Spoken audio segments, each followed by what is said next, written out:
Patrick Bet-David shuts down these woke lunatic twins. They're on Twitter. I don't even know their names. It's like Ed, Brian, Curl. I don't know.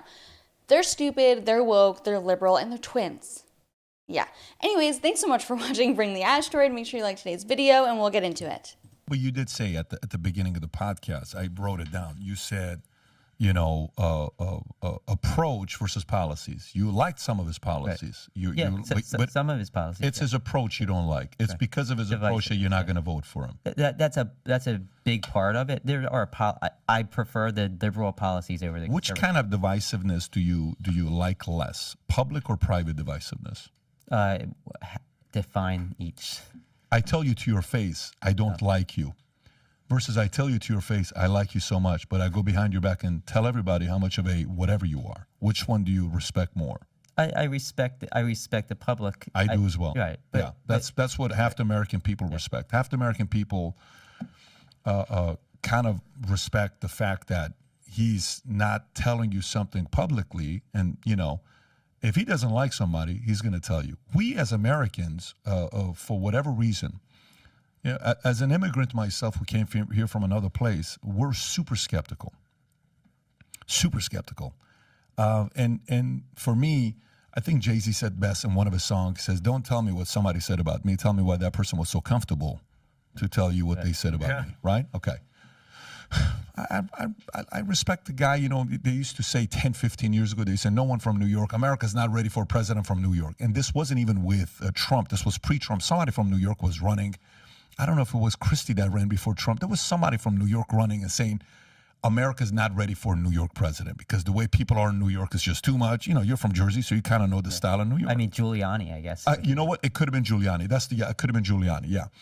And then, but today, I think Americans with social media are kind of like, you know what, man, I must much rather prefer a straight up guy that's going to tell me how he feels than the fake stuff, because what social media did is, just 20 years ago, 30 years ago, a lot of this stuff would have gotten away, and people like us, we couldn't have created content to just talk to regular people about our concerns. We just had to listen to those 5, 6 different channels, right? Mm-hmm. Social media actually got some of the American people to say, I prefer a guy that's going to be straight up with me than the guy that's being deceiving me or divisive. So, yeah, I mean, I can understand your point about being divisive, but man, we gotta. Yeah, no, I agree. I will say I respect him speaking his mind, right? Like that's fine. I think that just some of the wording he uses and the things he says can divide us, and he could say it a different way. I don't know if I disagree. I don't know if I'm gonna sit here and say, oh, you're wrong and all this stuff. I totally get it. That's his wiring. You know how when Republicans say stuff like, if he would only stop them.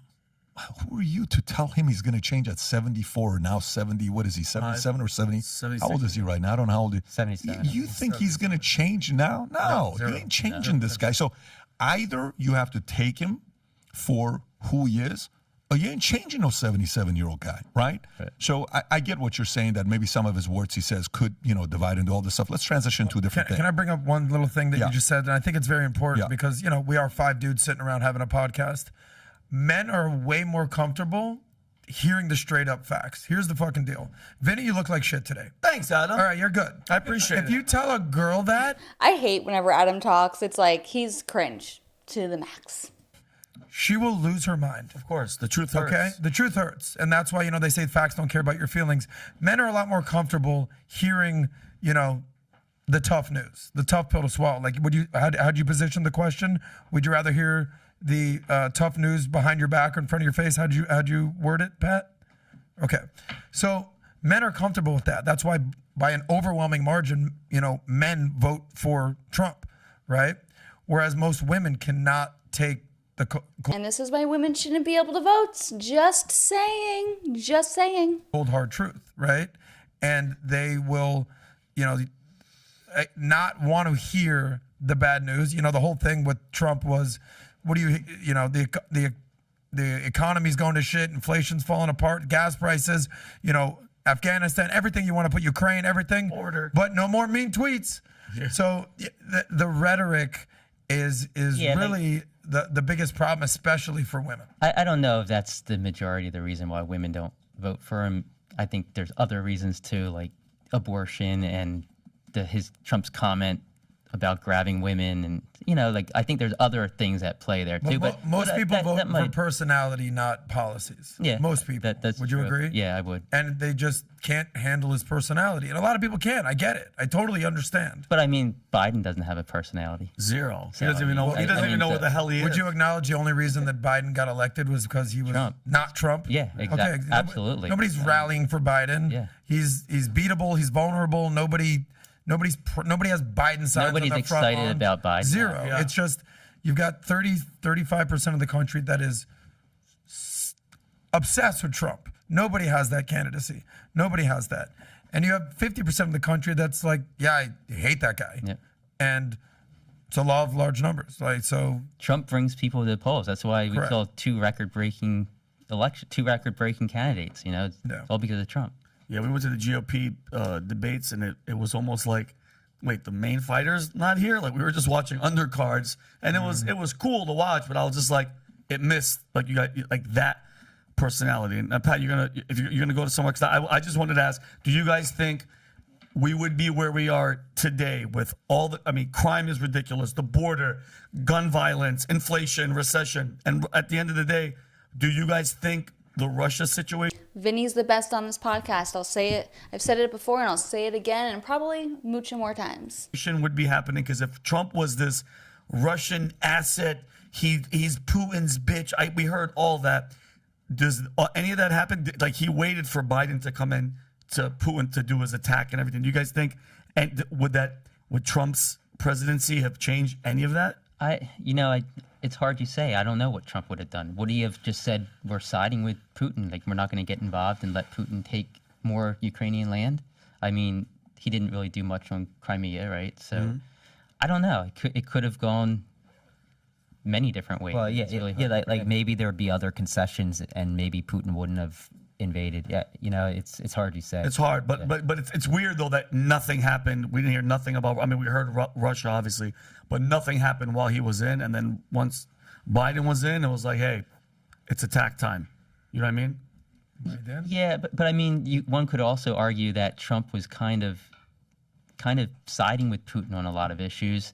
So why would Putin do it then? Why not wait until another president came along? Like, if Putin went into Ukraine, we don't know how Trump would have reacted, and I don't think Putin would either, right? Like, I don't think it was. I think Trump had that indecisive. I don't want to say indecisiveness, like but volatility. yeah, I think that scared a lot of people, a lot of other leaders. Of course. Yeah. So what about everything else? So what about the border and inflation? And we're a completely different country that we were. So the years ago. the It's border. nuts. So Yeah. the border. I think a lot of Oh, yeah. So the border. Yeah. That thing that Democrats don't care anything about? Trump, again, it goes back to Trump's volatility and Trump's policies of kind of, we had the separation of children from parents. We had Trump basically threatening them That was Obama's policy, dude. with words. I think that scared immigrants away. I think, and now we have a huge good. influx of Don't people. come. Yeah, so True. we have, Come legally. Come well, good. well, Oh, so damn, what I'm I'm saying is looking We don't at have room for you. I think he scared them by Go to your some of his sanctuary policies. cities. The Remain in Mexico policy, I think that kept people down there. Women were racist because of it, but it scared them. They're like, we're not going to attempt to bring our kids here. We might get separated from them. We might get smuggled by other individuals in Mexico. Good. Don't come to the country illegally. I'm All right, we have to cut it off because first of all, they just said a word that now I'm gonna have to go edit out, which is annoying because you can't say the R word. Let me know. Do you guys know these guys? They're like these twin woke brothers. One of them follows me on X. I don't know. I hope you enjoyed today's video. I'll see you next time.